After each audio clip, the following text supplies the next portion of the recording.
এই আমলগুলো আল্লাহ তাআলা আমাকে যেদিন জানার তৌফিক দিয়েছে, আপনাদের উৎসাহের জন্য বলি, সারাদিনে আর কোনো আমল করতে পারি আর না পারি, নফল আমল হিসাবে এই আমলটা সজ্ঞানে বিশেষ কোনো বিপদ আপদ মুসিবত না হলে আমি আলহামদুলিল্লাহ এই আমলটা কখনো ছাড়ি না, প্রতিদিন করি আলহামদুলিল্লাহ। আজকেও শুরুতেও এই আমলটা আমি করে নিয়েছি। আপনারা সবাই আমলটা করবেন তো ইনশাআল্লাহ। কোরআনে কারীমের এই শেষের 3টা সূরা এমন 3টা সূরা যে আমাদের প্রিয় নবী সাল্লাল্লাহু আলাইহি সাল্লাম সারাদিনে সবচাইতে বেশি সংখ্যক বার যেই সূরাগুলোকে ওয়াজিফা হিসাবে আমল হিসাবে পড়ার নির্দেশ দিয়েছেন কোরআনে কারীমের, সেই সূরাগুলো হলো এই 3টা সূরা।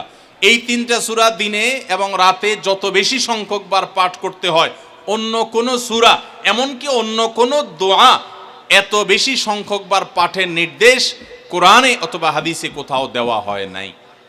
তাহলে এই 3টা সূরার মর্যাদা, এর কি মর্তবা, এর কি বৈশিষ্ট্য, এর কি মাহাত্ম্য আছে সেটা বুঝবার জন্য আর কিছুর প্রয়োজন নাই। এই একটি কথা যথেষ্ট যে দিন এবং রাত 24 ঘন্টার ভেতরে কোরআনে কারীমের এই শেষ 3টা সূরা, সূরা ইখলাস, সূরা ফালাক, সূরা নাস, এগুলোকে যত বেশি সংখ্যক বার নবী সাল্লাল্লাহু আলাইহি সাল্লাম পড়ার নির্দেশ দিয়েছেন, তিনি নিজে পাঠ করতেন, এত বেশি সংখ্যক বার অন্য আর কোনো দোয়া, আর কোনো সূরা, আর কোনো আয়াত, আর কোনো কিছু পাঠ করার নির্দেশ আমাদেরকে কোরআন হাদিস দেয় নাই।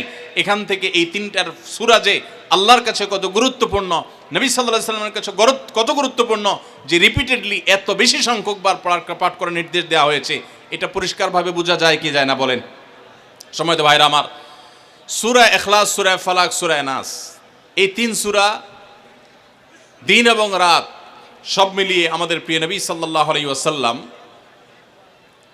3 জায়গায় তিনি 3 সময় এই সূরাগুলো পাঠ করতেন। একটা হলো সকাল এবং সন্ধ্যায়, সকাল এবং সন্ধ্যায় নবী করিম সাল্লাল্লাহু আলাইহি ওয়াসাল্লাম 3 কুল পড়তেন। এটাকে সংক্ষেপে বলা হয় 3 কুল। যেহেতু 3 সূরার শুরুতে কুল শব্দটা আছে, এই জন্য সংক্ষেপে বলা হয় 3 কুল। এই 3 কুল ইখলাস, ফালাক, নাস, এই শেষের 3টা সূরা কোরআনের, এই 3টা সূরাকে আমাদের প্রিয় নবী সাল্লাল্লাহু আলাইহি সাল্লাম সকাল সন্ধ্যায় পড়তেন। একটা টাইম পাইলাম, কোন টাইমে পড়তেন? সকাল এবং সন্ধ্যায়। সকাল এবং সন্ধ্যার পাশাপাশি তিনি রাতে ঘুমানোর আগে আবার পড়তেন। তাহলে 2টা টাইম পাইলাম। আরেকটা টাইম হলো 5 ওয়াক্ত নামাজের পরেও তিনি পাঠ করতেন। তাহলে কয় টাইম হলো? 3 টাইম। 3 কুল পড়তে হয় প্রতিদিন রাত পুরা 24 ঘন্টার মধ্যে। কয় টাইম? 3 কুল 3 সময়ে পড়তে হয়। সকাল এবং সন্ধ্যা এবং রাত এই সময়গুলোতে পড়তে হয় প্রত্যেকটা 3 বার করে। 3 বার পড়লে কি লাভ হয়? নবী করিম সাল্লাল্লাহু আলাইহি সাল্লামের পরিষ্কার হাদিস রয়েছে, যদি কেউ সকালে 3 কুল 3 বার করে পাঠ করে, সূরা ইখলাস 3 বার, সূরা ফালাক 3 বার, সূরা নাস 3 বার যদি কেউ পাঠ করে, সন্ধ্যার আগ পর্যন্ত সারা দিনের জন্য ওই পাঠকারী ব্যক্তি আল্লাহ তাআলার জিম্মায়, আল্লাহর হেফাজতে, আল্লাহর নিরাপত্তায় সে চলে যায়। যত প্রকার অনিষ্ট আছে, ক্ষতি আছে, দৃশ্যমান ক্ষতি, অদৃশ্যমান ক্ষতি, সব ধরনের ক্ষয়ক্ষতি থেকে এবং আকস্মিক বিপদ থেকে, মুসিবত থেকে আল্লাহ রাব্বুল আলামিন ওই ব্যক্তিকে হেফাজত করেন, যে ব্যক্তি ইয়াকিনের সাথে, ঈমানের সাথে, দৃঢ়তার সাথে আল্লাহ তাআলার কাছে প্রার্থনা করে এই সূরাটা সকালে 3 বার পাঠ করে। একইভাবে যে ব্যক্তি সন্ধ্যায় পাঠ করে, মাগরিবের আগে বা পরে, আসরের পর থেকে নিয়ে মাগরিবের আগে কিংবা এশার আগ পর্যন্ত পুরো সময়ের ভিতরে যদি কেউ এই 3 কুল 3 বার পাঠ করে, তো সারা রাত জুড়ে ওই ব্যক্তি, এই পাঠকারী ব্যক্তি আল্লাহ রাব্বুল আলামিনের নিরাপত্তায় প্রবেশ করে যায়। একইভাবে আমাদের প্রিয় নবী সাল্লাল্লাহু আলাইহি সাল্লাম প্রত্যেক 5 ওয়াক্ত নামাজের প্রত্যেক ওয়াক্তের পর এই 3 কুল পাঠ করতেন একবার। কয়বার? একবার সূরা ইখলাস, একবার সূরা ফালাক, আর একবার সূরা নাস। তাইলে মোট দিন এবং রাতে কয় জায়গায়, কয় টাইমে এই সূরাগুলো পাঠ করতে হয়? 3 টাইম। একটা হলো সকাল সন্ধ্যায়, আরেকটা হলো রাতে শোয়ার আগে, আরেকটা হলো 5 ওয়াক্ত নামাজের, 5 ওয়াক্ত নামাজের পরে একবার করে, একবার সূরা ইখলাস, একবার সূরা ফালাক, একবার সূরা নাস। ফজরের পরে, আবার যোহরের পরে, আবার আসরের পরে, আবার মাগরিবের পরে, আবার এশারের পরে। তাহলে দিন এবং রাত 24 ঘন্টায় এই 3 কুল কত বেশি গুরুত্বপূর্ণ হলে কোরআনের অন্য কোনো সূরা, অন্য কোনো আয়াত এত বেশি জায়গায় এত বিভিন্ন জায়গায় বিভিন্ন সময় নবী সাল্লাল্লাহু আলাইহি সাল্লাম এত সংখ্যকবার আমাদেরকে পাঠের নির্দেশ দেন নাই। এখান থেকে বোঝা যায় এই সূরাগুলো কত গুরুত্বপূর্ণ, কত প্রয়োজনীয় এবং কত ফজিলত এবং মর্যাদাপূর্ণ। ভাইরা আমার, দিন এবং রাত 24 ঘন্টার ভিতরে 3 সময় এই সূরাগুলো মোট কতবার পাঠ করা হয়? আসুন আমরা হিসাব করি। সকাল, সন্ধ্যা এবং রাতে 3 বার করে যদি পাঠ করা হয় তাহলে কয়বার হলো? 9 বার করে। সকালে 3 বার, সন্ধ্যায় 3 বার, রাতে 3 বার, তাহলে মোট কয়বার হলো? 9 বার। আর 5 ওয়াক্ত নামাজের পরে 5 বার, কয়বার হলো? 9 আর 5 কত? 14। সূরা ইখলাস দিনে কয়বার পড়তে হয়? কমপক্ষে 14 বার পাঠ করা সুন্নাহ। সূরা ফালাক দিনে 14 বার পাঠ করা সুন্নাহ। সূরা নাস দিনে 14 বার পাঠ করা, এটা সুন্নাত নবী সাল্লাল্লাহু আলাইহি সাল্লামের। এই আমলটা আমরা অনেকে জীবনে আজকে প্রথম শুনেছি, অনেকে হয়তো আগে থেকে জানি।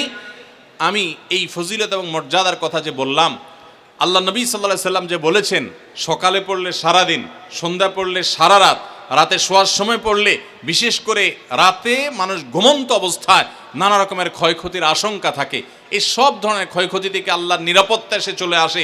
আল্লাহ তার হেফাজতে জিম্মাদারি নিয়ে নেন, দায়িত্বশীল হয়ে যান, সব কিছু থেকে যথেষ্ট, সব কিছু থেকে আল্লাহ তাআলা তাকে নিরাপদ করে দেন।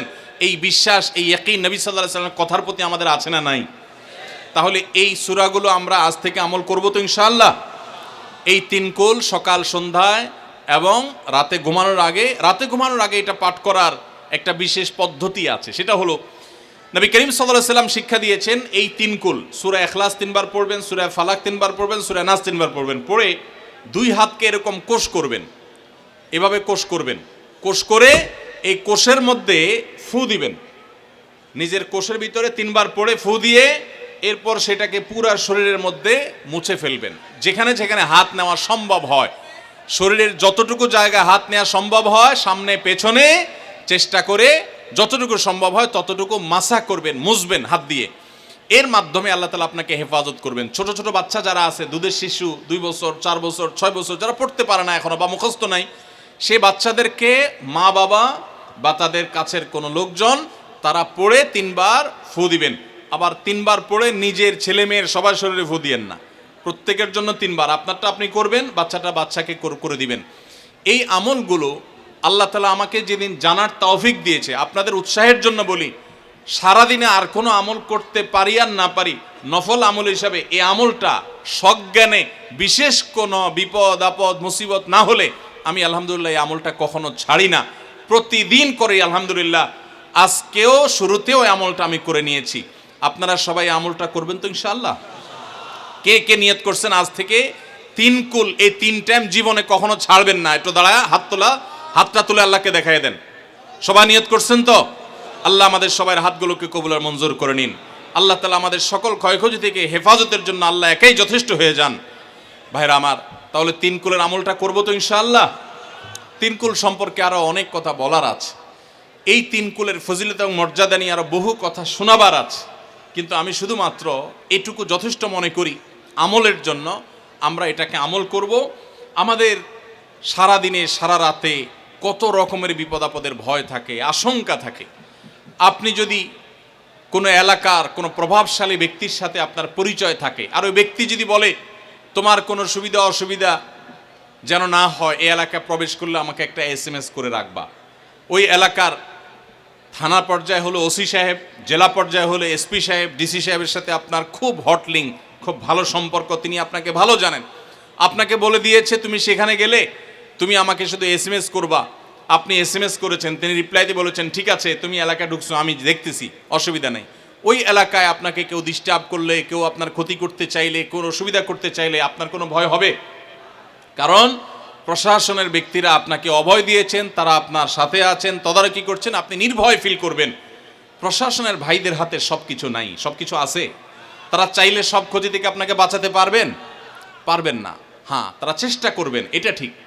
এইটুকুর কারণে যদি আপনার এত আস্থা তৈরি হয়, তো আরশে আজিমের মালিক স্বয়ং আহকামুল হাকিমিন আল্লাহ রাব্বুল আলামিন, যার হাতে মানুষের জীবন, যার হাতে মানুষের মৃত্যু, যার হাতে মানুষের সকল লাভ, সকল ক্ষতি, সকল কল্যাণ, সকল অকল্যাণ, সেই আরশের মালিক বলছেন তুমি সকাল এবং সন্ধ্যায়, রাতে শোয়ার সময় এই 3 কুলের আমল যদি তুমি করো, তো আল্লাহ রাব্বুল আলামিন স্বয়ং তোমার সব কিছু থেকে তোমার জন্য যথেষ্ট হয়ে যাবে। তোমার আর কোনো কিছুর প্রয়োজন হবে না। আল্লাহর কথার প্রতি যদি ইয়াকিন থাকে, নবী সাল্লাল্লাহু আলাইহি ওয়াসাল্লামের হাদিসের প্রতি যে বিশ্বাস থাকে যদি, তাহলে ইনশাআল্লাহ আজ থেকে আমরা কেউ, আমার পর্দা আলের মা বোনরা যারা শুনছেন, আমরা যারা শুনছি, আমরা কেউ এই আমলটা ছাড়বো না ইনশাআল্লাহ। সবাই আমল করবো তো ইনশাআল্লাহ। তাহলে 3 কুল 3 টাইমে দিনে মোট 14 বার এটা আমরা পড়বো। এখন পড়ার ক্ষেত্রে আবার একটা সমস্যা হলো, এই টাইপের আমলগুলো আমরা পড়ি খুব তাড়াহুড়া করে। যেমন সুবহানাল্লাহ 33 বার, আলহামদুলিল্লাহ 33 বার, 5 ওয়াক্ত নামাজের পরে আল্লাহু আকবার, আছে না নাই?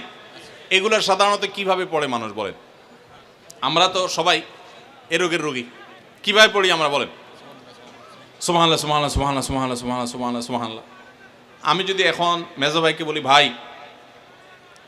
আল্লাহ আপনার ভালো রাখুক, ভালো আছেন ভাই, কি হয়েছেন, আমি যদি তাড়াহুড়া করে কথা বলবো, উনি বলবে লোকটার কি মাথা কোনো সমস্যা হলো কিনা। কারণ আমি একটা মানুষের সাথে যখন কথা বলবো, এমনকি ওনার প্রশংসা, সুবহানাল্লাহ মানে আল্লাহর পবিত্রতা বর্ণনা করা, এটা আলহামদুলিল্লাহ মানে আল্লাহর প্রশংসা করা।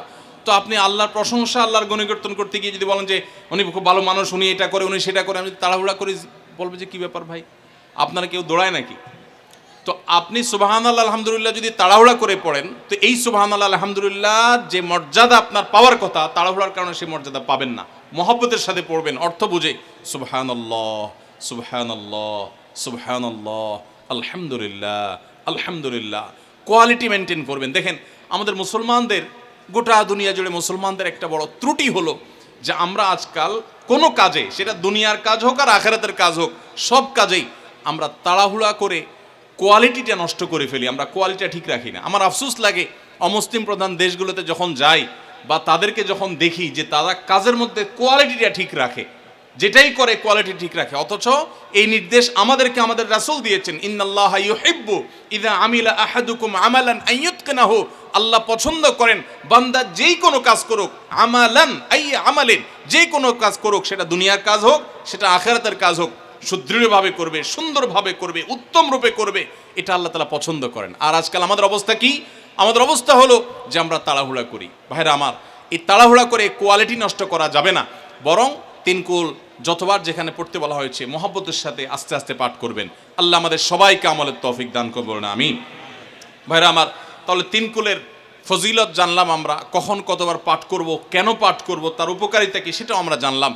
আমাদের ছোট্ট একটা বই আছে রাসূলুল্লাহ সাল্লাল্লাহু আলাইহি সাল্লামের সকাল সন্ধ্যার দোয়া ও জিকির, সেখানে সকাল সন্ধ্যা নবী সাল্লাল্লাহু আলাইহি সাল্লাম যে জিকির দোয়া জিকিরগুলো করতেন সেগুলো দেওয়া আছে, চটি বই, এগুলো অনলাইন থেকে ডাউনলোড করেও পড়তে পারেন, টাকা দিয়ে কেনারও প্রয়োজন নাই।